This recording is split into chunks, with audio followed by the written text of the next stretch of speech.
Hindi na inaasahan ng Department of Agriculture nakakalat pa ang quarry fever o Q fever na nakita sa mga kambing na inangkat mula sa Estados Unidos. Ayon kay Agriculture Assistant Secretary Arnel de Mesa, kontrolado na ang sakit at nagpatupad na ng iba't ibang hakbang para mapigilan itong kumalat tulad ng depopulation o pagkatay sa mga apektadong kambing.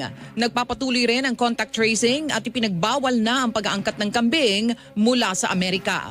Lahat ng kambing ay na-depop na natin through the Bureau of Animal Industry at lahat ng possible contact ay nagko-conduct ngayon ng contact tracing for both animals and humans. Wala pa po tayong official na incidents ng Q fever dito po sa ating bansa at ito po ay isang notifiable disease. Ibig sabihin, pag nagkaroon po ng ganitong insidente ay kailangang i-report po ito.